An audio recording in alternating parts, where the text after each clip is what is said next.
اعوذ باللہ من الشیطان الرجیم بسم اللہ الرحمن الرحیم قل اوحی الی انہ استمع نفر من الجن فقالوا انا سمعنا قرآنا عجبا یہدی الی الرشد فآمنا به ولن نشرک بربنا احدا وَأَنَّهُ تَعَالَى جَدُّ رَبِّنَا مَا اتَّخَذَ صَاحِبَةً وَلَا وَلَدًا رب اشرح لي صدري ويسر لي أمري واحلل عقدة من لساني يفقهوا قولي اللهم رب زدني علما سبحانك لا علم لنا إلا ما علمتنا إنك أنت العليم الحكيم. محترم سامعین و سامعات، پچھلے ہفتے ہم لوگوں نے سورہ جن کی ابتدائی 15 آیات کی تفسیر سنی. آج انشاءاللہ تعالی اس سورہ کی جو بقیہ آیات ہیں، آیت نمبر 28 یعنی آیت نمبر 16 سے آیت نمبر 28 تک کی تفسیر بیان کی جائے گی. اللہ تبارک و تعالیٰ سے دعا ہے کہ اللہ ہمیں حق بات کہنے کی توفیق عطا فرمائے. سورہ جن یہ مکی سورہ ہے، اور اس سورہ میں اللہ تبارک و تعالیٰ نے نبی کریم صلی اللہ علیہ وسلم کو خطاب کیا ہے اور کہا ہے کہ اے نبی صلی اللہ علیہ وسلم، آپ کو نہیں معلوم جب آپ وادی نخلا میں فجر کی نماز پڑھا رہے تھے، اس وقت جنوں کی ایک جماعت کا آپ کے پاس سے گزر ہوا، اور وہ جماعت جنوں کی جماعت اس تلاوت قرآن سے اتنی متاثر ہوئی کہ انہوں نے اس کی دعوت کو قبول کیا، ایمان لائے، اور پھر اپنے قوم کے درمیان منذرین یعنی کہ ڈرانے والے کی حیثیت سے جاتے ہیں، اور باقی جنوں کو وہ اللہ تعالیٰ کی توحید کی طرف، نبی کریم صلی اللہ علیہ وسلم کی رسالت کی طرف اور آخرت کی تیاری کے لیے کوششیں کرنے کے لیے وہ لوگ اپنی قوم کو دعوت دیتے ہیں. اسی طریقے سے ان جنوں کی جماعت نے اس بات کا بھی اعتراف کیا کہ قرآن کی دعوت کو سننے سے پہلے ہمارا عقیدہ بہت غلط تھا، ہم لوگوں کی دیکھی دیکھا اللہ کے ساتھ شرک کرتے تھے، اور اللہ تعالیٰ کے لیے اولاد اور بیوی کی نسبت کا عقیدہ رکھتے تھے، نعوذ باللہ. ان جنوں کو ان تمام چیزوں کا احساس ہوتا ہے اور وہ نادم اور شرمندہ ہوتے ہیں، اور اپنے عزم کا اظہار کرتے ہیں کہ لن نشرک بربنا احدا. اب جب کہ حقیقت کا اعتراف ہو گیا ہے، اب جب حقیقت واضح ان کے سامنے آ گئی ہے، تو اب وہ اللہ تعالیٰ کے ساتھ شرک نہیں کریں گے. اسی طریقے سے جنہوں نے اس بات کا بھی اعتراف کیا کہ پہلے نبی کریم صلی اللہ علیہ وسلم کی بعثت سے پہلے جن آسمان سے کچھ نہ کچھ وحی کی باتیں چوری کر لیا کرتے تھے، سن لیتے تھے، لیکن جب سے نبی کریم صلی اللہ علیہ وسلم کو اللہ تعالیٰ نے نبی بنایا اور وحی آنا شروع ہوئی، تو اب آسمان کا جو نظام تھا وہ بہت ہی سخت، اور حراست وہاں جو سیکیورٹی تھی وہ بہت ٹائٹ ہو گئی، اور اب وہ کسی بھی طرح کی سنگن لینے میں سے عاجز ہو گئے. تو ابلیس نے اپنے لشکر سے یہ کہا کہ تم لوگ پتہ لگاؤ کہ ایسی کیا بات ہے، زمین پر کون سی نئی چیز واقع ہونے والی ہے. تو اسی درمیان بہت سارے اس نے جو لشکر بھیجے، ایک لشکر نبی کریم صلی اللہ علیہ وسلم جہاں وادی نخلا میں فجر کی نماز پڑھا رہے تھے وہاں سے گزرا، اور اس نے قرآن کریم کی آیات کو سنا، اور پھر وہ لوگ ایمان لاتے ہیں. اسی طریقے سے گزشتہ ہفتے یہ بات بھی آپ کے سامنے آئی کہ جنہوں نے اس بات کا بھی اعتراف کیا کہ ہم میں صالح لوگ بھی ہیں اور ہم میں اللہ کے نافرمان بھی لوگ ہیں. وَكُنَّا طَرَائِقَ قِدَدًا، انہوں نے کہا کہ ہم لوگ اپنے مذہب اپنے مسلک کے اعتبار سے بٹے ہوئے ہیں۔ سعید بن مسیب رحمہ اللہ کا قول ہے کہ جنوں میں یہودی بھی ہیں، عیسائی بھی ہیں، مجوسی بھی ہیں۔ اسی طریقے سے حسن بصری رحمہ اللہ کا قول ہے کہ ان کے اندر مرجیہ، قدریہ، خوارج اور رافضہ یہ سارے بھی ہیں۔ اسی طریقے سے بعض اہل علم نے یہ بھی کہا کہ ان کی جو زبانیں ہیں یہ اپنے علاقے کے اعتبار سے ہیں، یعنی جو جس علاقے کا جن ہے وہ اس زبان کو بولتا اور سمجھتا ہے۔ اسی طریقے سے یہ جو جن ہیں شریعت اسلامیہ کے مکلف ہیں جس طریقے سے انسان مکلف ہے۔ اسی طریقے سے جن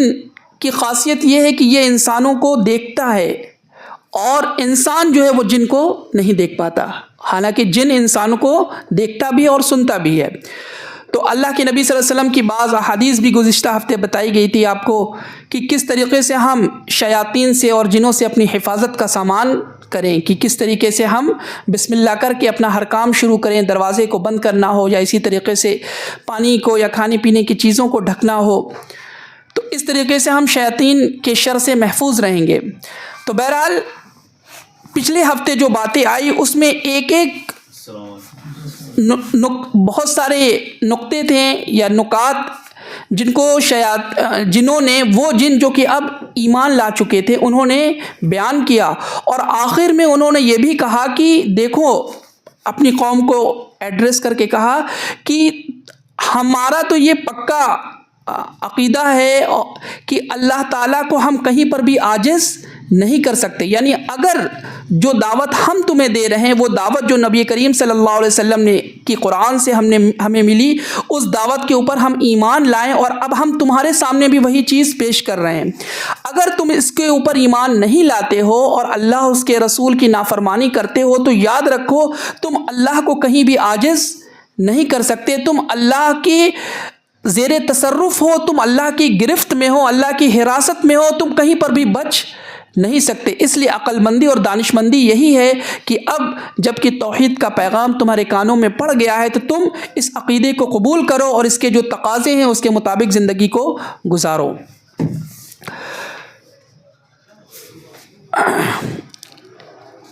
اسی طریقے سے پچھلے ہفتے یہ باتیں بھی آپ کے سامنے آئی کہ جنہوں نے کہا کہ ہم میں مسلم بھی ہیں، یعنی جنہوں نے اللہ تعالیٰ کے دین کے سامنے سر تسلیم خم کر دیا، جو اللہ کے مطیع و فرما بردار ہیں۔ اسی طریقے سے ہم میں سے قاسطین، یعنی کہ جو سخت دل ہیں، یعنی بعض ایسے ہیں جو سخت دل ہیں، اور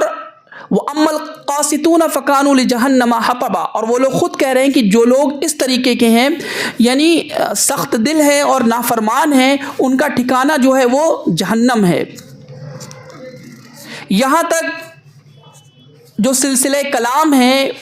وہ دراصل جنوں کی طرف سے وہ تقریر ہے جس کو اللہ تعالیٰ نے نقل کر دیا ہے قرآن کے اندر، تاکہ قیامت تک لوگ اس کو پڑھیں اور اس سے نصیحت حاصل کریں۔ یہ آیت نمبر 15 تک یہ ساری باتیں ہیں جس میں جنہوں نے جو کچھ اسلام کے بارے میں سمجھا، جو انہیں عقیدہ ملا، اس عقیدے کے اوپر وہ ایمان سب سے پہلے خود لاتے ہیں اور پھر اس عقیدے کو جو ہے وہ صحیح عقیدے کو جو ہے اپنی قوم کے سامنے پیش کرتے ہیں، اور ساتھ ہی ساتھ ان کی قوم کے جو باطل اور غلط عقائد تھے ان کی بھی وہ تصحیح اور اس کی بھی اصلاح وہ کرتے چلے گئے ہیں۔ اور آخر میں انہوں نے یہ کہا ہے کہ جو اللہ کا اور اس کے رسول کا کہنا مان لے گا تو وہ جنت میں جائے گا، اس کو ہر طرح کی آسانیاں اللہ تعالیٰ عطا فرمائیں گے، اللہ کی نعمتیں اسے حاصل ہوگی، اور جو اللہ تعالیٰ کا نافرمان رہے گا وہ اللہ تعالیٰ اسے جہنم میں ڈالیں گے۔ اس کے بعد سے اگلی جو آیت ہے وَأَن لَّوِ اسْتَقَامُوا عَلَى الطَّرِيقَةِ لَأَسْقَيْنَاهُم مَّاءً غَدَقًا، اللہ تعالیٰ فرماتے ہیں تو یقیناً ہم انہیں بہت وافر پانی پلاتے ہیں۔ اور اے نبی صلی اللہ علیہ وسلم آپ یہ بھی کہہ دیجئے کہ اگر لوگ راہ راست پر سیدھے رہتے تو یقیناً ہم انہیں بہت وافر پانی پلاتے۔ یہ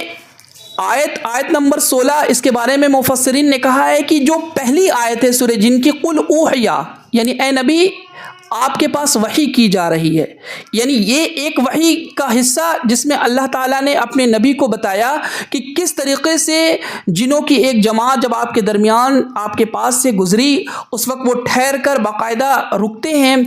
اور باقی لوگوں کو بھی وہ لوگ خاموش کرتے ہیں جو ان کی جماعت کے ساتھ ہیں. وَإِذْ صَرَفْنَا إِلَيْكَ نَفَرًا مِّنَ الْجِنِّ يَسْتَمِعُونَ الْقُرْآنَ فَلَمَّا حَضَرُوهُ قَالُوا أَنصِتُوا. تو ان جنوں نے باقی لوگوں سے کیا کہا؟ خاموش ہو جاؤ.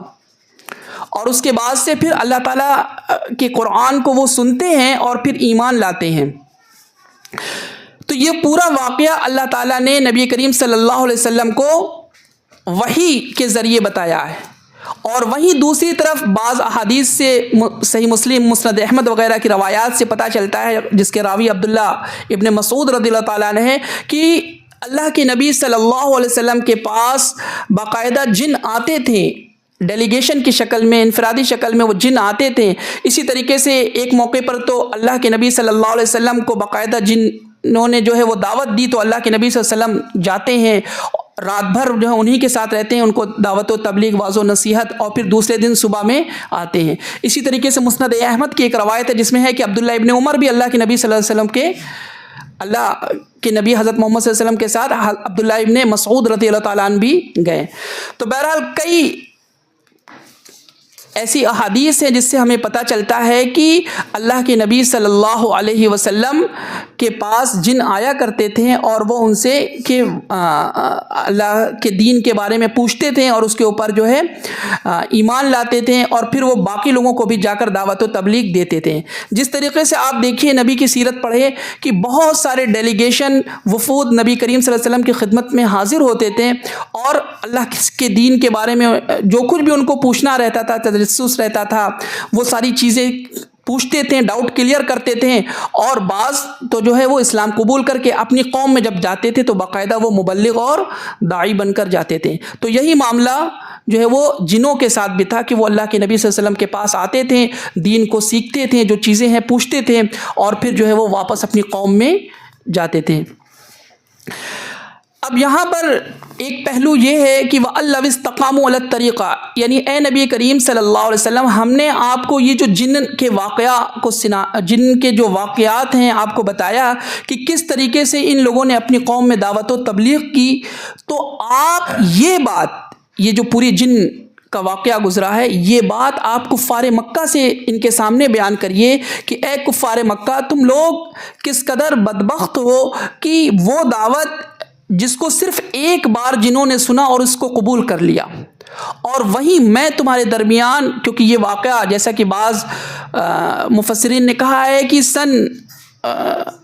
9 ہجری میں غالباً جب کہ نبی کریم صلی اللہ علیہ وسلم طائف سے بالکل دل شکستہ ہو کر لوٹ رہے تھے اور اس سے پہلے اہل مکہ نے بھی نبی کریم صلی اللہ علیہ وسلم کو بہت اذیت دی اور اس پیغام کو قبول نہیں کیا ان کی اکثریت نے. تو نبی کریم صلی اللہ علیہ وسلم نے اس امید کے ساتھ کہ شاید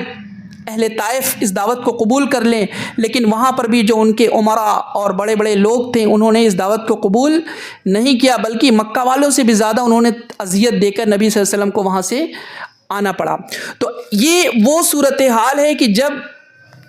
نبی کریم صلی اللہ علیہ وسلم کو بہت زیادہ حوصلوں کی اور ہمت کی ضرورت تھی، کیونکہ داعی جب مسلسل کوشش کرتا ہے تو انسان کی فطرت ہے، وہ چاہتا ہے کہ ہم جو کوشش کر رہے ہیں اس کا رزلٹ آنا شروع ہو، اور یہ رزلٹ نہیں آتا ہے تو کہیں نہ کہیں انسان کو مایوسی ہونا شروع ہو جاتی ہے. تو نبی کریم صلی اللہ علیہ وسلم کو ان آیات کے ذریعے حوصلہ اور ہمت دینا بھی ہے کہ اے محمد صلی اللہ علیہ وسلم، اگر یہ انسان جس کو اللہ نے مٹی سے پیدا کیا، جو خاکی مخلوق ہے، اس نے اگر آپ کی دعوت کو قبول نہ بھی کیا تو کیا ہوا؟ وہ ناری مخلوق، وہ جن جو کہ بہت طاقتور ہیں اور وہ جن سے کفار مکہ بھی ڈرتے ہیں، اے نبی صلی اللہ علیہ وسلم، وہ لوگ آپ کی دعوت کو انہوں نے سنا اور وہ لوگ انہوں نے اس دعوت کو قبول کیا. تو اس آیت سے ہمیں اور آپ کو بھی ایک نصیحت ملتی ہے میرے بھائیوں کی. ہم بھی جو دعوت و تبلیغ کا کام کرتے ہیں، اکثر اوقات ایسا ہوتا ہے کہ انسان نے کسی درس کو جو ہے آرگنائز کیا، کسی پروگرام کو آرگنائز کیا، لیکن پتہ کیا چلا بہت ہی کم لوگ آ رہے ہیں. تو ایسے موقع پر بھی ہمیں ان ساری چیزوں کو اگر ہم یاد رکھیں گے کہ ہمارا کام جو ہے دعوت و تبلیغ کرنا ہے، اور اللہ تعالیٰ نے اپنے نبی کو بار بار اس بات کی جو ہے وہ نصیحت کی کہ اے نبی آپ صبر کریے، آپ جو ہے وہ صبر جمیل اختیار کریے۔ اسی طریقے سے نبی صلی اللہ علیہ وسلم کی بعض احادیث سے بھی پتہ چلتا ہے کہ قیامت کے دن بعض انبیاء ایسے بھی آئیں گے کہ جن کے ساتھ ان کے فالوور صرف ایک ہیں، کچھ ایسے بھی رہیں گے جو بالکل تنہا رہیں گے۔ تو یہ وہ ساری احادیث دعوت و تبلیغ کے میدان میں جو لوگ کوششیں کر رہے ہیں ان کے لیے حوصلہ ملتا ہے کہ ہم میرے بھائیوں جس چیز کے مکلف ہیں وہ یہ کہ ہم اللہ تعالیٰ کے دین کو سیکھیں اور اس کی دعوت و تبلیغ کا فریضہ انجام دیں، کیونکہ دلوں کو پھیرنا، دلوں کو ہدایت دینا یہ اللہ تبارک و تعالیٰ کا کام ہے۔ اس لیے ہم اپنے کام پر فوکس کریں کہ ہم دعوت و تبلیغ سے پہلے اس کی اچھی تیاری کریں، مستند جو علماء ہیں، اسی طریقے سے جو مستند تفاسیر ہیں یا احادیث کی مستند شرح ہیں ان کو پڑھیں، اور اس کے ساتھ پھر ہم دعوت و تبلیغ کے کام کریں۔ وَأَن لَّوِ اسْتَقَامُوا عَلَى الطَّرِيقَةِ لَأَسْقَيْنَاهُم مَّاءً غَدَقًا۔ اللہ تعالیٰ فرما رہے ہیں کہ اے نبی آپ یہ بھی کہیے، کفار مکہ سے آپ یہ بات کہیے، خاص طور سے کفار مکہ اور عام طور سے سارے انسان قیامت تک کے لیے جو انسان ہے، اللہ تعالیٰ فرما رہے ہیں اے نبی آپ کہیے اگر لوگ راہ راست پر سیدھے رہتے تو یقیناً ہم انہیں بہت وافر پانی پلاتے۔ پانی یاد رکھیے کہ انسان کی جو زندگی ہے یا جو بھی مخلوقات ہیں اس کی زندگی میں پانی کا بہت ہی اہم رول ہے، بلکہ یہ بھی کہا جاتا ہے جل ہی جیون ہے، یعنی بنا پانی کے کہیں بھی کوئی زندگی نہیں ہے۔ تو اللہ تعالیٰ نے یہاں سے کیا کہا کہ اگر لوگ راہ راست پر سیدھے رہتے، یعنی اے کفار مکہ اگر تم اس دین کو اختیار کر لو گے، اگر تم اللہ کی توحید کو اختیار کر لو گے اور اپنے کفر و شرک سے تائب ہو جاؤ گے تو اس کے بدلے اللہ تعالیٰ جو ہے وہ تمہیں بہت زیادہ رزق عطا فرمائے گا، روزی عطا فرمائے گا۔ بالکل اسی طریقے کی بات اللہ تعالیٰ نے قرآن میں ایک جگہ یوں فرمایا ہے، غالباً سورہ انعام کی وہ آیت ہے کہ وَلَوْ أَنَّ أَهْلَ الْقُرَىٰ آمَنُوا وَاتَّقَوْا لَفَتَحْنَا عَلَيْهِمْ بَرَكَاتٍ مِّنَ السَّمَاءِ وَالْأَرْضِ، کہ اگر اہل قریہ، اگر بستی والے لوگ جو ہیں یہ کیا کرتے ہیں، آمنو ایمان لاتے ہیں، اللہ کی توحید اختیار کر لیتے ہیں، اللہ کے مطیع و فرما بردار بن جاتے ہیں، تقوی اختیار کر دیتے ہیں، لفتحنا اللہ فرماتے ہیں تو ہم ان کے اوپر زمین و آسمان کے برکات کو کھول دیتے، یعنی خوب رزق ملتا، اللہ تعالیٰ ان کی اولاد میں خوب برکت دیتے، ساری جو سکون اور دنیاوی جو نعمتیں ہیں اللہ تعالیٰ وہ ساری چیزیں بھی ان کو دیتا۔ کب؟ جب یہ ایمان لاتے ہیں اور تقوی اختیار کرتے ہیں۔ تو وہی چیز، وہی مضمون یہاں پر بھی ہے کہ اے کفار مکہ اگر تم محمد صلی اللہ علیہ وسلم کی دعوت کو قبول کر لو گے تو اللہ تعالیٰ جو ہے وہ تمہیں خوب برکت دے گا تمہارے رزق میں، تمہاری اولاد میں، لنفتنہم فیہ، اور اس کے بعد سے کیا ہے کہ اور یہ جو نعمتیں ہوں گی یہ ایسے نہیں کہ ہمیشہ رہیں گی، بلکہ اس کے ذریعے اللہ تعالیٰ آزمائے گا۔ فتنہ کے معنی آزمائش کی ہوتے، لی تاکہ لنفتنا ہم ان کو یہ جو نعمت ہم نے دیا ہے، یعنی خوب روزی، خوب مال و دولت، خوب بڑا خاندان، یہ ساری چیزیں جو ہم نے دیا ہے یہ بطور آزمائش ہے کہ کون ان چیزوں کو حاصل کرنے کے بعد اللہ تعالیٰ کا شکر گزار بن رہا ہے، اللہ تعالیٰ کی توحید میں اور بھی مضبوط ہو رہا ہے، نبی کریم صلی اللہ علیہ وسلم کی اتباع میں اور بھی مضبوط ہو رہا ہے۔ اگر یہ ساری روزی پانے کے بعد انسان کے اندر شکر کا جذبہ پیدا ہو رہا ہے تو یہ چیز اس کو اللہ تعالیٰ دنیا اور آخرت دونوں جگہ عطا فرمائیں گے۔ لیکن اللہ کی نعمتوں کو پانے کے بعد مال و دولت، روزی، خاندان، بڑی زیادہ اولاد، بڑا بزنس، تجارت، ان ساری چیزوں کو حاصل کرنے کے بعد اگر انسان اللہ کے ذکر سے اعراض برتے گا، اگر وہ اللہ ہی کو بھول جائے گا تو اللہ نے قرآن میں کیا کہا، فَلَمَّا نَسُوا مَا ذُكِّرُوا بِهِ فَتَحْنَا عَلَيْهِمْ أَبْوَابَ كُلِّ شَيْءٍ، یعنی اللہ تبارک و تعالیٰ نے دنیاوی بظاہر جس کو ہم نعمت سمجھتے ہیں، کیا کہا اللہ نے کہ یہ بھی ایک طرح کا اللہ کا عذاب ہے۔ فَلَمَّا نَسُوا، اور جب وہ لوگ بھول گئے جو اللہ کی آیات کو، اللہ تعالیٰ نے جن چیزوں کا احکام حکم دیا تھا، جو اللہ کے اوامر اور نواہی تھے، انہوں نے اس کو قبول نہیں کیا تو اللہ نے عذاب کو کیا کیا، بطور ڈھیل اللہ تعالیٰ نے فَلَمَّا نَسُوا مَا ذُكِّرُوا بِهِ فَتَحْنَا عَلَيْهِمْ أَبْوَابَ كُلِّ شَيْءٍ، تو ان کے اوپر ہر چیز کا دروازہ کھول دیا۔ آپ گزشتہ قوموں کے احوال کو پڑھیے قرآن میں، قوم سمود کو اللہ نے کیا کیا نہیں دیا تھا، فرعون کو اللہ تعالیٰ نے کیا کیا نہیں دیا تھا۔ تو یہ ساری نعمتیں جو ہے یہاں پر بھی اشارہ کفار مکہ کی طرف سے ہے کہ اللہ کے عذاب کی ایک قسم یہ بھی ہو سکتی ہے، اور ایک طرح سے اس وقت جو ان کا حال تھا کفار مکہ کا وہ یہی تھا کہ اللہ نے ان کو خوب مال و دولت دی تھی، جس کو ہم سیرت میں پڑھتے ہیں تو اکثر یہ تکبر کیا کرتے تھے کہ تم لوگ ہماری جماعت کو دیکھو، تم لوگ ہمارے دار الندوہ کو دیکھو جہاں پر ہم لوگ بیٹھ کر مجلسیں کرتے ہیں، اور وہیں دوسری طرف مسلمانوں کا استہزاء کرتے تھے، ان کو حقیر سمجھتے تھے۔ تو یہ بھی دراصل اللہ تعالیٰ کے عذاب کی ایک قسم ہے کہ تم یا انسان کوئی بھی ہو وہ اللہ کی نافرمانی پہ نافرمانی کیے جائے، اور بدلے میں اللہ اس کو اور دولت دیتا جاتا ہے، اس کو اور جو ہے وہ منصب دیتا جاتا ہے، اس کے فالوورز بھی اور بڑھتے جاتے ہیں، لیکن دراصل یہ سب اللہ تعالیٰ کی طرف سے جو ہے وہ ایک ڈھیل ہوتی ہے، اور وہ اچانک ایسے لوگوں کو اللہ تعالیٰ پکڑتے ہیں۔ اس کی ایک زبردست مثال قرآن سے کیا ہے، فرعون جب اپنے لاؤ لشکر کے ساتھ موسیٰ علیہ السلام کا اس نے تعاقب کیا تو اس کو نہیں معلوم تھا کہ اگلے کچھ لمحوں میں اس کے ساتھ کیا پیش آنے والا ہے، یعنی وہ کتنے غرور میں تھا۔ اسی طریقے سے قارون کے بارے میں آپ پڑھیے، کتنے غرور اور فخر سے وہ اپنے لشکر کے ساتھ نکلا تھا، لیکن اللہ تعالیٰ نے جو ان کو نیست و نابود کر دیا۔ اسی طریقے سے آپ مکہ ہی والوں کو سوچئے کہ صرف 23 سال کا عرصہ، یہ وہ مکہ جہاں 23 سال پہلے انہوں نے نبی کریم صلی اللہ علیہ وسلم کو جو ہے، جب اللہ کے نبی صلی اللہ علیہ وسلم 13 سال تک مسلسل دعوت دیتے رہے، اور یہ لوگ جو بھی اذیت ہو سکتی تھی دیا، اور آخر میں نبی کریم صلی اللہ علیہ وسلم کو فزیکلی ٹارچر اور یہاں تک کہ اللہ کے نبی کے قتل کے بھی منصوبے بننے لگے۔ تب پھر اللہ کے نبی صلی اللہ علیہ وسلم سوچے، اس وقت جب اللہ کے نبی صلی اللہ علیہ وسلم مکہ سے نکلے اور اس موقع پر انہوں نے مکہ سے محبت کا بھی اظہار کیا، یعنی وہ کیا کیفیت نبی صلی اللہ علیہ وسلم کی رہی ہوگی۔ لیکن اس صبر اور مسلسل جو جد و جہد تھی، اس کے نتیجے میں اللہ تعالیٰ نے پھر کیا کیا، اگلے 10 سال میں ایک فاتح کی حیثیت سے اللہ کے نبی صلی اللہ علیہ وسلم جو ہے وہ صحابہ کرام کے ساتھ جو ہے وہ مکہ میں داخل ہوتے ہیں۔ تو یاد رکھیے اللہ تعالیٰ صبر کا بہترین پھل دنیا ہی میں دینا شروع کر دیتا ہے عام طور سے، اور بعض اوقات اللہ تعالیٰ سب کچھ جو ہے انسان کو آخرت ہی میں دیتا ہے۔ اس لیے ایک مومن کو، خاص طور سے داعی کو چاہیے کہ وہ صبر کے پہلو کو اختیار کرے، اور اسی طریقے سے عفو درگزر جو ہے وہ اس کے ہاں رہنا چاہیے، لوگوں کو معاف کرنا اللہ کے لیے، یہ ساری چیزیں جو ہے دعوت کے لیے بہت ہی ضروری ہے۔ تو لنفتنہم فی، اللہ نے کہا کہ اگر ان لوگوں نے استقامت اختیار کی، دین اسلام کے اوپر جمے رہیں، تو ہم ان کو خوب روزی دیں گے، اور یہ ساری چیزیں آزمائش کے طور پر ہوگی، اور اس نعمت کو پانے کے بعد جو اللہ کو یاد رکھے گا اس میں تو اور برکت ہوگی، دنیا اور آخرت میں دونوں جگہ اللہ تعالیٰ جو ہے وہ اسے نعمتیں دیتے رہیں گے۔ وَمَن يُعْرِضْ عَن ذِكْرِ رَبِّهِ، اور جو اپنے رب کے ذکر سے اعراض برتے گا، یعنی جو اللہ تعالیٰ کو بھول جائے گا، يَسْلُكْهُ عَذَابًا صَعَدًا، اللہ تعالیٰ کیا فرماتے ہیں کہ ہم اسے سخت عذاب میں مبتلا کر دیں گے۔ سعادہ کے معنی بعض اہل علم نے کہا ہے کہ جہنم کا ایک کنواں ہے، اسی طریقے سے بعض نے کہا ہے کہ سعادہ سے مراد جہنم کا ایک پہاڑ ہے، اور اکثر مفسرین نے کہا ہے کہ سعادہ سے مراد بہت ہی زبردست جہنم کا ایک عذاب ہے، جو ایسے لوگوں کو اللہ تعالیٰ دے گا کہ جن کو دنیا میں اللہ نے بہت ساری نعمتیں دی تھی، رزق دیا تھا، اولاد دی تھی، طاقت دیا تھا، لیکن انہوں نے ان ساری چیزوں کو حاصل کرنے کے بعد تکبر کیا، اللہ کی عبادت سے اعراض کیا، اللہ کو بھول گئے، ایسے لوگوں کا بہت ہی سخت جو ہے انجام آخرت میں ہوگا۔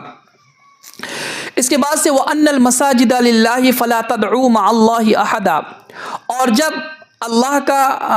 اور یہ کہ مسجدیں صرف اللہ ہی کی ہیں، پس اللہ تعالیٰ کے ساتھ کسی اور کو نہ پکارو۔ اللہ کے نبی صلی اللہ علیہ وسلم کی بعثت کے وقت جو بڑے بڑے مذہب کی بنیاد پر جو بڑے بڑے گروپ تھے، ایک تو کفار مکہ، یعنی آپ یہ کہیے مشرکین، ان لوگوں کا معاملہ کیا تھا کہ اللہ تعالیٰ کا گھر کعبہ، جس کو حضرت ابراہیم اور اسماعیل علیہ السلام نے مل کر تعمیر کیا، خالص اللہ تعالیٰ کی عبادت کے لیے، اس گھر کا حال یہ تھا کہ اس مسجد میں بہت سارے بتوں کو انہوں نے جو ہے وہ نصب کر رکھا تھا، بہت سارے جو ہے وہ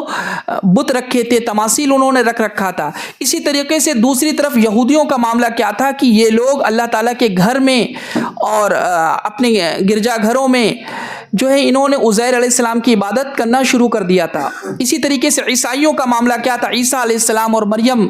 کی جو ہے وہ بت بنا کر جو ہے اس کی عبادت شروع کر دی تھی۔ تو یہاں پر اللہ تعالیٰ نے خاص طور سے کیا کہا، وَأَنَّ الْمَسَاجِدَ لِلَّهِ، مساجد جو ہے وہ اللہ کے لیے، تو تم اس میں اللہ کے ساتھ کسی اور کو نہ پکارو۔ یعنی یوں تو اللہ کے ساتھ کسی اور کو شریک کرنا کہیں بھی جائز نہیں ہے، لیکن یہ اس کی انٹینسٹی بتا رہا ہے کہ کتنی زبردست اور بری بات ہے کہ اللہ کے گھر میں ہی جو ہے اللہ کے ساتھ کسی اور کو پکارا جا رہا ہے، جو کہ اس وقت کے وہ لوگ جو اپنی نسبت ابراہیمی کی طرف کرتے تھے کہ ہم ابراہیم علیہ السلام کے دین پر ہیں، یعنی کفار مکہ وہ اپنی نسبت حضرت ابراہیم کی طرف کرتے تھے۔ حالانکہ حضرت ابراہیم علیہ السلام کا جو مسلک تھا، ان کا جو عقیدہ تھا، اس عقیدے کے بالکل برخلاف یہ لوگ ان کا معاملہ تھا۔ اور وہیں دوسری طرف عیسائیوں کا اور یہودیوں کا بھی جو معاملہ تھا کہ یہ اپنی نسبت اللہ کے نبیوں کی طرف کرتے تھے، لیکن ان کا معاملہ کیا تھا کہ یہ سب سے اہم اور بنیادی پیغام جو نبیوں کا تھا اسی کو یہ فراموش کر بیٹھے تھے اور یہ اللہ کے ساتھ شرک کرتے تھے۔ تو یہاں پر وَأَنَّ الْمَسَاجِدَ لِلَّهِ فَلَا تَدْعُوا مَعَ اللَّهِ أَحَدًا کہ مساجد اللہ کے لیے ہیں، پس تم اللہ کے ساتھ کسی اور کو نہ پکارو۔ تو یہ تو معاملہ مشرکین مکہ کا، یہود کا اور نصارہ کا تھا، لیکن آج اللہ تعالیٰ معاف کرے کہ آج کے جو مسلمان ہیں، آپ یہ دیکھیے کہ اللہ ہی کے گھر میں اللہ کو کے علاوہ اوروں کو بھی پکارا جا رہا۔ اس طریقے کے کتبے، اس طریقے کی جو ہے تحریریں لگائی جاتی ہیں جس میں اللہ کے علاوہ اللہ کے رسول کو بھی پکار رہا، کوئی یا علی کو، کوئی یا غوث کو، اسی طریقے سے اور جو اللہ کے بعض نیک لوگ گزرے جو ان چیزوں سے پاک ہیں، انہوں نے تو ہمیشہ عقیدہ توحید کی دعوت دی، لیکن ان کے ماننے والے یا ان کی طرف نسبت کرنے والے جس طریقے سے نوح علیہ السلام کی قوم کے لوگوں نے کیا کہ اللہ کے نیک بندے ود، سوا، یغوث، یعوق، ان کے انتقال کے بعد جو ہے ان کو پکارنا انہوں نے شروع کیا۔ وہی آج بھی ہم دیکھیں کہ امت مسلمہ کے اندر جو ہے وہ شرک اس طریقے سے داخل ہو گیا کہ اللہ کے نیک بندوں کو جو ہے وہ آج مدد کے لیے پکارا جا رہا، ان سے استغاثہ کیا جا رہا ہے۔ تو یاد رکھیے یہ ساری چیزیں جو ہے وہ حرام ہیں، شرک ہیں، ناجائز ہیں۔ تو مساجد اللہ کے لیے ہیں، پس اللہ کے ساتھ کسی اور کو نہ پکارا جائے۔ اس آیت کریمہ کی ایک اور تفسیر مفسرین نے کی ہے کہ جس میں چونکہ پورا جو واقعہ ہے وہ جنوں کا ہے، تو جنوں نے آ کر نبی کریم صلی اللہ علیہ وسلم سے جب پوچھا کہ اے اللہ کے نبی ہم کیسے مسجد میں داخل ہوں، تو وہاں پر اللہ کے نبی صلی اللہ علیہ وسلم نے ان کو نصیحت کی کہ تم بالکل بھی اللہ تعالیٰ کے ساتھ کسی اور کو مت پکارو، یعنی خالصتاً اللہ تعالیٰ کی عبادت کرو۔ اسی طریقے سے مساجد کے بارے میں بعض اہل علم نے یہ بھی کہا ہے کہ مساجد پوری اللہ تعالیٰ کی یہ جو زمین ہے یہ ساری نبی کریم صلی اللہ علیہ وسلم کے لیے جو ہے وہ مسجد ہے، یعنی اس سے مراد یہ ہوا کہ کہیں پر بھی اللہ تعالیٰ کے ساتھ شرک کرنا جائز نہیں ہے۔ ایسا نہیں کہ صرف مسجد میں نہیں باقی جگہ، بلکہ نبی کی حدیث سے پتہ چلتا ہے یہ ساری زمین کو اللہ تعالیٰ نے نبی کریم صلی اللہ علیہ وسلم کے لیے جو ہے مسجد بنایا ہے۔ ہر جگہ ہمارے نبی صلی اللہ علیہ وسلم نماز پڑھتے تھے اور ہم بھی اور ہم آپ نماز پڑھ سکتے ہیں، اس لیے کہیں پر بھی اللہ تعالیٰ کے ساتھ جو ہے وہ شرک کرنا جائز نہیں ہے۔ اسی طریقے سے ایک قول اور ہے اہل علم کا مساجد کے تعلق سے کہ یہ جو ہمارے اعضاء ہیں جن کو اللہ تعالیٰ نے بنایا ہے، یہ بھی کیونکہ انہی کے اوپر تو ہم سجدہ کرتے ہیں، تو ان کا استعمال اللہ کے علاوہ کسی اور کے لیے سجدے کے لیے ہمیں نہیں کرنا ہے۔ تو مساجد کے تعلق سے یہ کئی اقوال تھے جو آپ کے سامنے بیان کیے گئے کہ مساجد چاہے وہ اپنے اعضاء کو لے لو کہ ہم اپنے اعضاء کے ذریعے کبھی اللہ تعالیٰ کے ساتھ شرک نہیں کریں گے، یا اگر ہم مسجد میں لیں تو مسجد میں ہم اللہ کے علاوہ کسی اور کو نہیں پکاریں گے، اور مسجد کو اگر پوری زمین کے سینس میں لیں کہ ہم ہر جگہ نماز پڑھ سکتے ہیں تو اس میں بھی اور بات بالکل واضح ہو جاتی ہے کہ کہیں پر بھی اللہ تعالیٰ کے ساتھ شرک کرنا جائز نہیں۔ وَأَنَّهُ لَمَّا قَامَ عَبْدُ اللَّهِ يَدْعُوهُ كَادُوا يَكُونُونَ عَلَيْهِ لِبَدًا، اور جب اللہ کا بندہ یعنی نبی کریم صلی اللہ علیہ وسلم اس کی عبادت کے لیے کھڑا ہوا تو قریب تھا کہ وہ بھیڑ کی بھیڑ ان کے اوپر پل پڑے۔ یعنی اللہ کے نبی صلی اللہ علیہ وسلم جب وادی نخلا میں تلاوت کر رہے تھے اس وقت جب جن لوگ وہاں سے گزرے تو ان کی تعداد اتنی زیادہ تھی اور وہ اتنا زیادہ جو ہے جھک جھک کر اللہ کے نبی صلی اللہ علیہ وسلم اور صحابہ اکرام کو دیکھ رہے تھے، ان کو اتنی حیرت ہو رہی تھی، اور اسی طریقے سے جو تلاوت سن رہے تھے اس میں وہ حلاوت اور لذت محسوس ہو رہی تھی کہ بالکل جو ہے وہ ایک کے اوپر ایک پے در پے جو ہے وہ پورا ان لوگوں کی صفیں لگی ہوئی تھی، اور وہ اللہ کے رسول اور صحابہ اکرام کو دیکھ رہے تھے کہ کس طریقے سے صحابہ اکرام اللہ کے نبی صلی اللہ علیہ وسلم کے ساتھ جیسے اللہ کے نبی کر رہے تھے ویسے وہ لوگ کر رہے تھے۔ تو یہ ساری چیزیں جو ہے اس کا اعتراف خود انہوں نے کیا تھا جنہوں نے کہ عجبا، وہ بالکل جو ہے ان کی عقلیں حیران تھی اس قرآن کی لذت سے، اور اسی طریقے سے صحابہ اکرام کی اطاعت اور فرمانبرداری کے جذبے کو دیکھ کر وہ لوگ بالکل حیران تھے۔ تو ایک تفسیر تو علماء نے یہ کی ہے کہ عبداللہ یدعو، یعنی اللہ کے نبی جب کھڑے ہو کر تلاوت کر رہے تھے تو قریب تھا کہ یہ جن پورے کے پورے جو ہے وہ ان کے اوپر پل پڑتے جو آ جاتے ہیں۔ اسی طریقے سے دوسری تفسیر اہل علم نے یہ کی ہے کہ اللہ کے نبی صلی اللہ علیہ وسلم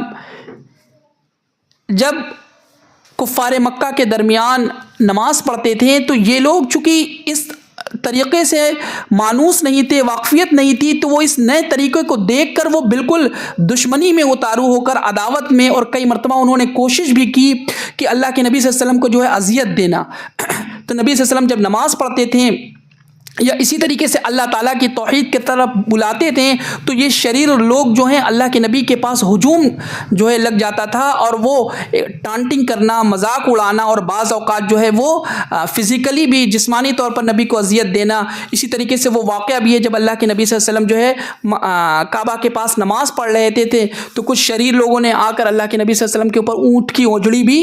ڈال دی۔ اسی طریقے سے ابو جہل نے بھی کئی بار کوششیں کی نبی کو اذیت پہنچانے کی۔ تو یہ بھی ایک تفسیر اہل علم نے کی ہے کہ جب اللہ کے نبی صلی اللہ علیہ وسلم نے لوگوں کو اللہ تعالیٰ کے دین کی طرف، توحید کی طرف بلایا تو کادو، قریب تھا، یکونون علیہ لبدا، کہ وہ سب کے سب جو ہیں وہ ان کے اوپر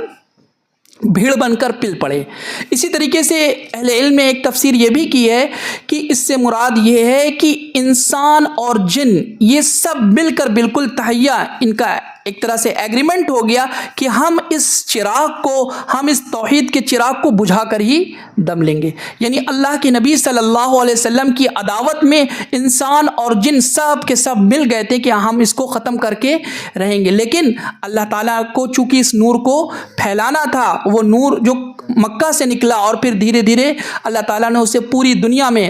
جو ہے وہ منور کر دیا۔ اللہ نے اس کا ذکر ایک جگہ کیا بھی ہے قرآن میں کہ یریدون لیطفئوا نور اللہ بافواہہم واللہ متم نورہ ولو کرہ الکافرون، کہ جو بھی اللہ کے نافرمان ہیں وہ کتنا بھی اس نور کو روکنے کی کوشش کریں گے لیکن اللہ اس نور کا اتمام اس کو جو ہے وہ پورا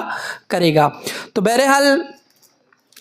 اللہ نے کہا کہ جب میرا بندہ محمد لوگوں کو اللہ تعالیٰ کے دین کی طرف بلا رہا تھا تو قریب تھا کہ یہ لوگ جو ہے اس کو عداوت میں جو ہے وہ اس کے اوپر جو پل پڑے تھے اس کو ختم ہی کر دیتے، لیکن چونکہ اللہ تعالیٰ نے اپنے نبی صلی اللہ علیہ وسلم کی جو ہے وہ دفاع کیا اور اللہ کے نبی صلی اللہ علیہ وسلم کی حفاظت کی گئی۔ قل انما ادعو ربی ولا اشرک بہ احدا، اور اس تمام صورتحال کے بیچ بھی نبی کو یہ وحی کی جا رہی کہ اے نبی آپ جو ہے ان کی جو تکلیف آپ کو دی جا رہی ہے، یہ جو آپ کو مرعوب ڈرانے کی کوشش کر رہے ہیں، آپ ان لوگوں سے مرعوب مت ہوئیے، آپ ان سے مت ڈریے، آپ اللہ سے ڈریے اور آپ اس پیغام کو جاری اور ساری رکھیے، آپ توحید کے پیغام کو جاری رکھیے، دین اسلام پر استقامت اختیار کریے۔ قل، اور کہیے، انما ادعو ربی ولا اشرک بہ احدا، کہ بے شک میں اپنے رب کو پکار رہا ہوں، میں نے کوئی ایسا غلط کام نہیں کیا۔ اے اہل مکہ تم غلط کام کر رہے تھے، تم ایک اللہ کو بھول گئے تھے، اسے چھوڑ کر تم شرک کر رہے تھے، اور میں تو تمہیں اسی اللہ کی طرف، اسی رب کی طرف پکار رہا ہوں جو تمہارا خالق ہے، مالک ہے، رازق ہے، تم اسی کو الہ بناؤ اور اس کے علاوہ کسی اور کو شریک نہ کرو۔ ولا اشرک بہ احدا، تو تم جو کچھ ہے وہ تمہارے اختیار میں ہے، لیکن جہاں تک میرا معاملہ ہے، لا اشرک بہ احدا، میں اللہ تعالیٰ کے ساتھ شرک نہیں کروں گا۔ تمہیں جو کچھ کرنا ہے، جو اذیت دینا ہے، جو محاذ میرے خلاف قائم کرنا ہے وہ کام تم قائم کر لو، لیکن ہم اللہ تعالیٰ کے ساتھ شرک نہیں کریں گے اور اللہ کے توحید کی دعوت دیتے رہیں گے۔ اسی طریقے سے قل انی لا املک لکم ضرا ولا رشدا، اے نبی آپ یہ بھی بتا دیجئے کہ میں تمہارے لیے کسی نفع اور نقصان کا مالک نہیں ہوں، یعنی اس عقیدے کو بھی بار بار جو ہے وہ ریپیٹ کیا جا رہا ہے، سمجھایا جا رہا ہے کہ اللہ کے نبی صلی اللہ علیہ وسلم کسی بھی طریقے کے نفع اور نقصان کے مالک نہیں ہے. نفع اور نقصان کا مالک جو ہے وہ اللہ تعالیٰ ہے. کس کو گمراہی میں بھٹکتے رہنا ہے اور کس کو اللہ تعالیٰ ہدایت دینا ہے، یہ سب کچھ اللہ تعالیٰ کے اختیار میں ہے. اے محمد صلی اللہ علیہ وسلم، آپ کی بھی جو حیثیت ہے وہ کیا ہے کہ آپ نذیر اور بشیر ہیں. آپ لوگوں کو جہنم سے ڈرائیے اور جنت کی بشارت دیجیے. اور جہاں تک معاملہ ہدایت کا ہے، انک لا تہدی من احببت ولکن اللہ یہدی من یشاء. اے نبی، آپ جس کو چاہے ہدایت دینا، اس کو ہدایت نہیں ملے گی، بلکہ اللہ تعالیٰ جس کو چاہے گا وہ ہدایت ملے گی. تو گویا نبی کریم صلی اللہ علیہ وسلم کی زبانی یہ بات بھی اہل مکہ اور تمام انسانوں کو بتائی گئی کہ نفع اور نقصان کا مالک اللہ ہے، لہٰذا ہمیں اسی کی طرف جو ہے وہ ہر خیر اللہ سے طلب کرنا چاہیے، ہر شر سے بچنے کے لیے اللہ کی پناہ میں آنا چاہیے. قل انی لن یجیرنی من اللہ احد. اور اسی طریقے سے اے نبی صلی اللہ علیہ وسلم، آپ یہ بھی کہہ دیجئے کہ بے شک مجھے ہرگز کوئی اللہ سے بچا نہیں سکتا. یعنی اے کفار مکہ، تمہارے نفع نقصان کی تو بات چھوڑو، اگر میں نے بھی وہ جو رسالت کی ذمہ داری اللہ نے مجھے دی ہے، اگر میں نے اس میں کوئی کوتاہی برتی تو اللہ تعالیٰ جو ہے وہ مجھے بھی پکڑ لے گا اور پھر مجھے کوئی بھی اللہ تعالیٰ سے بچا نہیں سکتا. یعنی ایک طریقے سے آپ یہ کہیے کہ انتہا کو بیان کیا جا رہا ہے کہ تمہارا حال تو جو ہے چھوڑو، اگر میں نے بھی دعوت و رسالت میں کسی طرح کی کوتاہی برتی، کوئی کمی برتی تو اللہ تعالیٰ جو ہے وہ مجھے، اللہ تعالیٰ کا عذاب جو ہے وہ مجھے ہو جائے گا. وَلَنْ أَجِدَ مِن دُونِهِ مُلْتَحَدًا. اور میں ہرگز اللہ کے سوا کوئی جائے پناہ بھی نہیں پا سکتا. یعنی اللہ کے علاوہ اور مجھے کوئی بچا نہیں سکتا. إِلَّا بَلَاغًا مِّنَ اللَّهِ وَرِسَالَاتِهِ. البتہ میرا کام اللہ کی بات اور اس کے پیغامات لوگوں کو پہنچا دینا ہے. وہی بات جو پیچھے گزری کہ اللہ کے نبی صلی اللہ علیہ وسلم نے اپنی حیثیت کو بیان کر دیا. یہ آیت یا اس طرح کی مضمون کی آیات اس بات کی دلیل ہے. جو لوگ آج اس طرح کی باتیں کرتے ہیں کہ یہ قرآن تو محمد صلی اللہ علیہ وسلم کا لکھا ہوا ہے، نعوذ باللہ. یعنی اگر کوئی اس عظیم کتاب کو لکھنے والا ہوتا تو وہ اس کی نسبت کیوں نہیں اپنی طرف کرتا؟ وہ فوراً اس کی نسبت کرتا ہے. اتنا زبردست، اتنی ماسٹر پیس جو ہے وہ کتاب ہے. لیکن اللہ کے نبی صلی اللہ علیہ وسلم نے بار بار کیا کہا؟ الا بلاغا من اللہ ورسالاتی. میرا کام اللہ کی بات اور اس کے پیغامات لوگوں تک پہنچا دینا ہے. میری کوئی حیثیت اس اعتبار سے نہیں کہ اس کتاب کو، یہ جو ہے یہ پورا اللہ تعالیٰ کا کلام ہے اور اس کو جو لائے ہیں حضرت جبریل علیہ السلام، وہ سارے فرشتوں کے سردار ہیں، امین ان کا لقب ہے. اور اسی طریقے سے وہ جس شخص کے پاس لائے ہیں اس کی امانت داری کا معاملہ کیا ہے کہ اپنے غیر کفار مکہ وہ لوگ بھی ان کو امین کہتے تھے. یعنی اس کتاب کے بارے میں اللہ نے جو کہا ہے، آپ دیکھیے سورہ بقرہ کی پہلی آیت الف لام میم کے بعد لا ریب فیہ، اللہ نے اس کی صفت کیا بیان کی؟ اس میں کوئی شک نہیں ہے. اسی طریقے سے دوسری جگہ اللہ نے کیا کہا ہے؟ باطل آگے یا پیچھے کہیں سے بھی اس قرآن میں داخل نہیں ہو سکتا. اسی طریقے سے اللہ نے کہا اِنَّا نَحْنُ نَزَّلْنَا الذِّكْرَ وَإِنَّا لَهُ لَحَافِظُونَ. یہ قرآن اللہ تعالیٰ کی طرف سے نازل کردہ ہے اور اللہ اس کی مسلسل حفاظت کر رہا ہے، اور قیامت تک یہ ہر طرح کی تحریف سے اور ہر طرح کی جو ہے کمی سے، ہر طرح کی جو ہے جو بھی اس کے خلاف کوششیں کرے گا، اللہ تعالیٰ اس کتاب کی حفاظت کرے گا. تو یہاں پر اللہ تعالیٰ نے نبی کریم صلی اللہ علیہ وسلم سے کہا کہ اے نبی صلی اللہ علیہ وسلم، آپ لوگوں کو یہ بات بتا دیجئے کہ میرا کام اللہ کی بات اور اس کے پیغامات لوگوں کو پہنچانا ہے. اب جو بھی اللہ اس کے رسول کی نہ مانے اس کے لیے جہنم کی آگ ہے، جس میں ایسے لوگ ہمیشہ رہیں گے. یعنی جو لوگ اللہ اس کے رسول کی بات نہیں مانیں گے ان کے لیے کیا ہے؟ جہنم کی آگ ہے. البتہ یہاں پر ایک نقطہ یہ ضرور آپ کے سامنے واضح رہنا چاہیے کہ جہنم میں جانے کا جو معاملہ ہے وہ اہل سنت والجماعت کا یہ عقیدہ ہے کہ جو مومن ہے، جو موحد ہے، اگر اللہ تعالیٰ اس کو جہنم میں ڈال بھی رہا ہے اس کی گناہوں کے پاداش میں، تو ایک نہ ایک دن اللہ تعالیٰ جو ہے اس کو وہاں پر اس جہنم سے نکالے گا اور پھر وہ جنت کے اندر جائے گا. اسی طریقے سے یہاں پر چونکہ بات جو چل رہی ہے کفار مکہ کو ایڈریس کیا گیا ہے، اس کے فرسٹ جو ایڈریس کیے گئے لوگ ہیں وہ کفار مکہ ہیں. تو یعنی اگر تم نے ایسا کیا اپنے شرک کے اوپر مسلسل، یہاں پر جو اطاعت کی بات ہے کہ اگر تم نے توحید کو اختیار نہیں کیا، نبی کے رسالت پر ایمان نہیں لائے، آخرت کا عقیدہ نہیں قبول کیا اور اسی حال میں فوت ہو گئے، مر گئے، تو ایسے لوگ ہمیشہ ہمیشہ جہنم میں رہیں گے. یعنی پہلے یہ وہ لوگ ہیں. اور اس کے علاوہ دوسرے اگر مومنین میں سے بعض موحد ہیں لیکن ان کے اعمال میں کوتاہیاں ہیں, انہوں نے اللہ کی نافرمانی کی, رسول اللہ کی نافرمانی کی, تو ان کے بارے میں کیا ہے کہ ایسے لوگوں کو اللہ تعالیٰ یا تو اپنے رحم و کرم سے بنا کوئی اذیت بنا کوئی عذاب دیے اللہ تعالیٰ معاف کر دے گا, اور دوسری چیز یہ ہو سکتی ہے کہ ان کو کچھ دنوں تک جہنم میں رکھے اور اس کے بعد سے جو ہے وہ اللہ تعالیٰ جو ہے ان کو جہنم سے نکال کر جنت میں داخل کرے. اور پھر اس دن کے بارے میں اللہ تعالیٰ فرماتے ہیں کہ حتی اذا رعوا ما یوعدون فسیعلمون من اضعف ناصرا واقل عددا, ان کی آنکھ نہ کھلے گی یہاں تک کہ اسے دیکھ لے جس کا ان سے وعدہ دیا جاتا ہے, پس ان قریب جان لیں گے کہ کس کا مددگار کمزور اور کس کی جماعت کم ہے. یہاں اشارہ جو ہے دو قول ہے. ایک قول تو یہ کہ یہ لوگ چونکہ کفار مکہ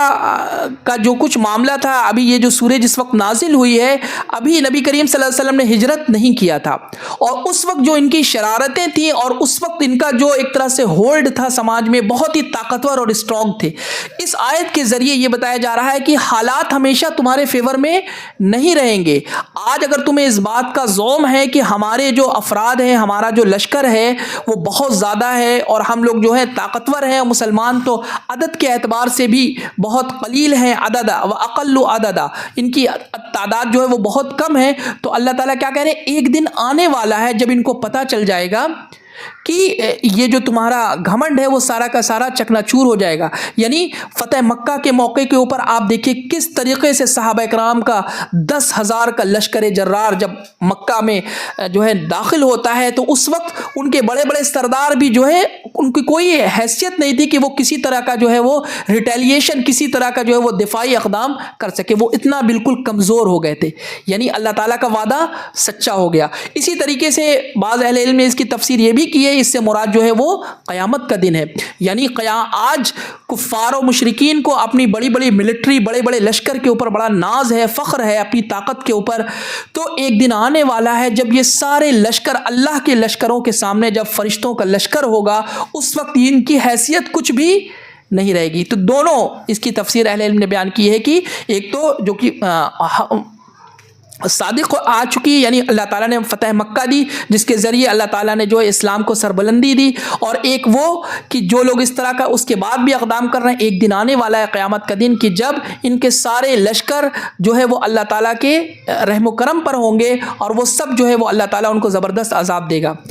قُلِ ادری اقریب ما توعدون ام یجعل لہ ربی امدا,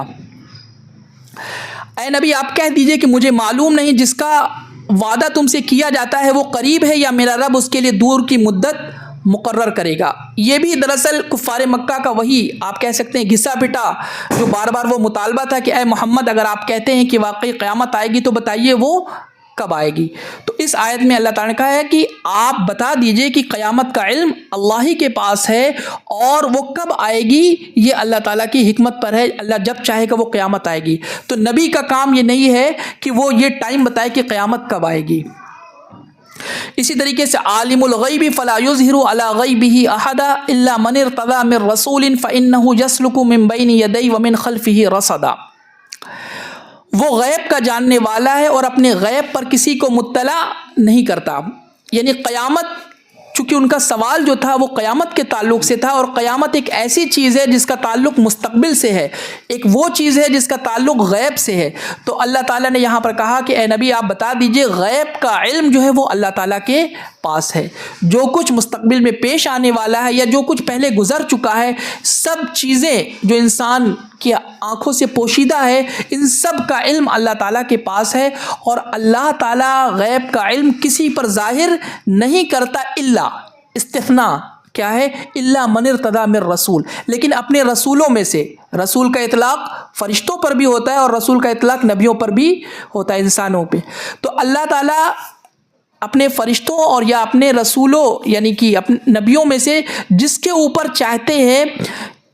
جو بھی غیب کی باتیں ہیں, اور یہ وہ غیب کی باتیں ہیں جس کو ایک طریقے سے اللہ تعالیٰ جب نبی کو بتا رہا ہے, فرشتوں کو بتا رہا ہے, تو اب وہ غیب کہاں رہے گی, اب تو وہ اطلاع علی الغیب, یعنی اللہ نے ان کو غیب کے بارے میں بتایا. اور یہ بھی صرف اتنا غیب رہتا تھا جو اس نبی کی رسالت کی جو ذمہ داری تھی اس کے متعلق ہوتا تھا.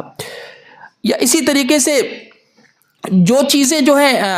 معجزے کے طور پر اس رسول کو ملی، تو یہ وہ سارے غیب کی چیزیں. لیکن اگر کوئی شخص یہ سمجھتا ہے رسول کے تعلق سے کہ ان کو پورا غیب کا علم ہے، تو نعوذ باللہ یہ کفریہ عقیدہ ہے، یہ قرآن کریم کی صریح آیت کے خلاف عقیدہ ہے. جو لوگ اس طرح کی باتیں کرتے ہیں کہ اللہ کے نبی صلی اللہ علیہ وسلم کو جو ہے وہ قیامت تک جو کچھ ہونے والا ہے، جو کچھ ہے، ساری چیزوں کا علم ہے، تو نعوذ باللہ ایسے لوگ اللہ تعالیٰ کی اس آیت کے صریح خلاف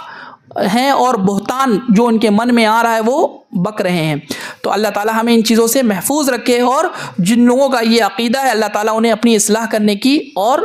توبہ کرنے کی توفیق عطا فرمائے. قرآن کریم کی یہ آیت اس بات پر نص ہے کہ غیب کا علم اللہ تعالیٰ کے پاس ہے، اور نبیوں کو جو کچھ بھی تھوڑا بہت علم دیا گیا وہ ان کی جو رسالت کی ذمہ داری تھی اس کے تعلق سے، مثال کے طور پر جو ہے وہ قبر کا عذاب یا جنت اور جہنم کی کیفیت، یہ ساری چیزیں اس لیے بتائی گئی تاکہ لوگ اللہ تعالیٰ کے دین میں داخل ہو جائیں، لوگوں کے اندر اللہ تعالیٰ کی جنت کا شوق پیدا ہو جائے، لوگوں کے اندر جہنم کا جو ہے وہ ڈر اور خوف پیدا ہو جائے. لیکن جہاں تک بات علم غیب کا ہے تو علم غیب سارا کا سارا اللہ تعالیٰ کے پاس ہے. لِيَعْلَمَ أَنْ قَدْ أَبْلَغُوا رِسَالَاتِ رَبِّهِمْ وَأَحَاطَ بِمَا لَدَيْهِمْ وَأَحْصَىٰ كُلَّ شَيْءٍ عَدَدًا. اسی طریقے سے آخری آیت ہے کہ لیکن اس کے بھی آگے پیچھے پہرے دار مقرر ہیں سوائے اس پیغمبر کے جسے وہ پسند کر لے. یعنی غیب کا علم اللہ تعالیٰ جس بھی نبی اور پیغمبر کو دیتا ہے اور جتنا دیتا ہے اس کے ساتھ ساتھ پہرے دار بھی مقرر کر دیتا ہے. یعنی یہ جو غیب کا علم ہے یہ وحی کے طور پر آتا ہے نبی کے پاس، اور وہ جو وحی کا پیغام آتا ہے اس کے بھی آگے پیچھے اس کے چاروں جانب اللہ تعالیٰ کی طرف سے ایسے فرشتے مقرر ہیں کہ جو شیاطین یا جن و انس کہیں سے بھی اس میں سے کچھ سننے کی کوشش کرتے ہیں یا جاننے کی کوشش کرتے ہیں وہ اس میں پوری طریقے سے ناکام رہتے ہیں. تو یہ جو وحی آتی ہے اللہ تعالیٰ کی طرف سے باقاعدہ پہرے دار رہتے ہیں، اور کسی بھی طریقہ کا مکس اپ جو ہے اس کے اندر محال ہے، وہ ممکن نہیں ہے، تاکہ ان کے اپنے رب کے پیغام پہنچا دینے کا علم ہو جائے. اور اللہ تعالیٰ نے ان کے آس پاس کی تمام چیزوں کا احاطہ کر رکھا ہے اور ہر چیز کی گنتی کا شمار کر رکھا ہے. یعنی جو وحی کے ساتھ جو اللہ تعالیٰ کے بہت سارے فرشتے نگہبان آ رہے ہیں، ان سب کا بھی مقصد کیا ہے کہ ایک چیز تو یہ کہ نبی صلی اللہ علیہ وسلم کو اس بات کا احساس ہو جائے یہ سارے منظر کو دیکھ کر کہ یہ واقعی یہ وحی جو ہے وہ اللہ تعالیٰ کی جانب سے ہے. اسی طریقے سے بعض اہل علم نے اس کی تفسیر یہ کی ہے کہ اللہ تعالیٰ نے یہ جو پیغام بھیجا ہے تاکہ اللہ تعالیٰ اس بات کو دیکھ لے، حالانکہ اللہ تعالیٰ کو معلوم ہے لیکن پھر بھی اللہ تعالیٰ اس چیز کو دیکھ لے کہ ہم نے جو ذمہ داری حضرت جبریل اور ان کے ساتھ جو اور ان کے نگہبان فرشتے تھے انہوں نے ہو بہو محمد صلی اللہ علیہ وسلم کے پاس پہنچایا کہ نہیں پہنچایا. اسی طریقے سے محمد صلی اللہ علیہ وسلم کو جو چیز پہنچی انہوں نے ہو بہو اس کو دوسروں تک پہنچایا کہ نہیں پہنچایا. یعنی اس پیغام کو اللہ کے پاس سے حضرت جبریل جو لے کر آ رہے ہیں تو پورا جو پروسیس ہے جو اللہ کے نبی صلی اللہ علیہ وسلم تک بات آ رہی ہے، اللہ تعالیٰ نے اس آیت کے ذریعے یہ واضح پیغام دیا کہ کسی بھی طرح کی کوئی خرد برد اور کوئی کمی نہیں ہو رہی. اللہ کا نظام بہت زبردست ہے، اور یہ وحی امانت دار فرشتے اور ان کے ساتھ امانت دار فرشتوں کا لشکر ہے، اور اسی طریقے سے جو نبی ہے محمد صلی اللہ علیہ وسلم وہ بھی امانت داری کے ساتھ ساری چیزیں جو ہے وہ انسانوں کے سامنے بیان کر رہے ہیں، اس میں سے کچھ بھی وہ اپنے پاس سے نہیں بیان کر رہے ہیں. جیسا کہ اللہ تعالیٰ نے سورہ نجم میں فرمایا وَمَا يَنْتِقُ عَنِ الْهَوَىٰ إِنْ هُوَ إِلَّا وَحْيٌ يُوحَىٰ، کہ اللہ کے نبی صلی اللہ علیہ وسلم اپنی مرضی سے اس دین کے تعلق سے کچھ بھی نہیں کرتے، جو بھی وحی آتی ہے ان کو اسی وحی کو وہ لوگوں کے سامنے بیان کر دیتے ہیں. اور آخر میں اللہ تعالیٰ نے اس بات کو کہا ہے کہ اللہ تعالیٰ نے ان کے آس پاس کی تمام چیزوں کا احاطہ کر رکھا ہے اور ہر چیز کی گنتی کا شمار کر رکھا ہے. یعنی یہ گویا اللہ تعالیٰ نے یہ پیغام دیا ہے کہ اگر یہ فرشتے، اگر یہ نبی، انہوں نے بھی اس وحی کے اندر کسی طرح کی کمی اور کوتاہی کی کوشش کی تو ایسا اللہ تعالیٰ ہرگز ہونے نہیں دیں گے، بلکہ اللہ تعالیٰ یہ ساری چیزوں کو دیکھ رہا ہے اور ہر چیز کی گنتی کا شمار کر رکھا ہے. یعنی یہ جو وحی ہے، وحی کے الفاظ ہے، ساری چیزوں کا احاطہ اور ہر چیز اللہ تعالیٰ کے جو ہے زیر تصرف ہے، اللہ تعالیٰ ہر چیز کا مشاہدہ کر رہا ہے اور اللہ تعالیٰ ہر چیز کو دیکھ رہا ہے، اس لیے کسی بھی طرح کی خرد برد جو ہے وہ اس وحی میں نہیں ہے۔ لہٰذا یہ ساری آیات اس بات کی واضح دلیل ہے کہ ہمیں اور آپ کا، ہمارا جو ایمان ہے اس طرح کی آیات سے اور بھی جو مستحکم اور مضبوط ہونا چاہیے کہ یہ جو کتاب ہے جس کے خلاف آج بہت ہی پروپیگنڈا ہو رہا ہے اور امت کو اس کتاب سے دور کرنے کی ہر طرح سے کوشش کی جا رہی ہے، یہ ساری آیات ہمیں اور آپ کو دعوت دیتی ہے کہ ہمارا رشتہ اللہ کی کتاب سے اور بھی مضبوط ہونا چاہیے، اور اسی طریقے سے جو بھی ہمارے مسائل ہیں اس کا حل جو قرآن پیش کر رہا ہے ہمیں صدق دل سے اس کو قبول کرنا چاہیے۔ جو کچھ بھی کتاب و سنت کے اندر تمام مسائل کا حل ہے، ہمیں ہر مسائل میں اسی سے روشنی حاصل کرنا ہے، اسی میں انشاءاللہ تعالی ہمیں دنیا میں بھی عزت ملے گی اور آخرت میں بھی ہم اللہ تعالیٰ کی مغفرت حاصل کریں گے، اللہ تعالیٰ کی جنت حاصل کریں گے۔ اس لیے اللہ تعالیٰ سے دعا ہے کہ یہ جو آیات ہمارے سامنے بیان کی گئی جس میں جنوں کا بھی واقعہ تھا، اور اسی طریقے سے اللہ تعالیٰ کا وعدہ بھی ہے کہ جو اللہ تعالیٰ کے دین کو قبول کرے گا، اللہ کے توحید کو قبول کرے گا، اللہ تعالیٰ آخرت کے علاوہ دنیا میں بھی اسے بہت ساری نعمتوں سے سرفراز کریں گے۔ لیکن ساتھ ہی ساتھ اللہ تعالیٰ کی طرف سے یہ بھی پیغام ہے کہ اگر ان نعمتوں کو حاصل کرنے کے بعد انسان اللہ کو بھول جائے گا تو پھر اللہ تعالیٰ کا عذاب ہے، جیسا کہ گزشتہ قوموں پر آیا، اور جو ان نعمتوں کو پانے کے بعد بھی اللہ تعالیٰ کو یاد رکھے گا تو اللہ تعالیٰ جو ہے وہ اسے دنیا میں بھی اسی طریقے سے عزت دیں گے اور سکون والی زندگی دیں گے، اطمینان دیں گے، اور اسی طریقے سے آخرت میں بھی اللہ تعالیٰ اسے جنت عطا فرمائیں گے۔ اس سورہ میں اور بھی جو باتیں بیان کی گئی کہ اللہ کے نبی صلی اللہ علیہ وسلم کی جو جد و جہود تھی، کس طریقے سے انسان اور جن سب مل کر اس دعوت کو روکنا چاہتے تھے، لیکن اللہ تعالیٰ نے اس دعوت کو پھیلایا اور پوری دنیا میں جو ہے یہ نور پھیلا، اور جس آج ہم اور آپ جو ہے اللہ کے فضل و کرم سے جو ہے اللہ کے نبی صلی اللہ علیہ وسلم کی وہ محنت، صحابہ کرام کی وہ محنت، تابعین، تبع تابعین کی وہ محنت ہے جس کی وجہ سے آج اللہ تعالیٰ نے ہمیں بھی توفیق دی، وہ لوگ ذریعہ بنے۔ اسی طریقے سے اس سورے میں اللہ کے نبی صلی اللہ علیہ وسلم کی حیثیت کو بھی واضح کر دیا گیا کہ اے نبی محمد صلی اللہ علیہ وسلم آپ صاف بتا دیجئے کہ میری حیثیت نفع اور نقصان کے مالک کی نہیں بلکہ نفع اور نقصان کے مالک صرف اور صرف اللہ تعالیٰ ہے۔ ہم تو خود اللہ تعالیٰ سے جو اپنی حفاظت کے لیے جو ہے وہ مدد طلب کرتے ہیں، ہم اس کے محتاج ہیں۔ تو پتہ یہ چلا کہ جب اللہ کا نبی محتاج ہے تو باقی سارے لوگ تو اور بھی زیادہ اللہ تعالیٰ کے محتاج ہیں۔ اسی طریقے سے عالم غیب جو بعض لوگوں کا عقیدہ ہے اس کی بھی اصلاح جو ہے اور اس فاسد عقیدے کی اصلاح یہاں پر کی گئی کہ علم غیب جو ہے وہ اللہ تعالیٰ کے ساتھ خاص ہے، اللہ تعالیٰ نے کسی کو اس میں شریک نہیں کیا۔ ہاں کچھ رسولوں کو کچھ باتیں بتائی بھی ہے جو کہ ان کی فریضہ رسالت سے متعلق تھی۔ تو یہ جو چند باتیں تھیں آپ کے سامنے پیش کی گئی، اللہ تعالیٰ سے دعا ہے الہ العالمین اس میں جو اچھی اور باتیں ہیں اللہ تعالیٰ ہمیں اس کے اوپر عمل کرنے کی توفیق عطا فرمائے، اور اللہ تعالیٰ ہم سب تک زندہ رہیں، اللہ کی کتاب سے ہمارا رشتہ مضبوط رہے، اللہ تعالیٰ ہم سب کا خاتمہ ایمان پر ہو، آمین۔ وما علینا الا البلاغ۔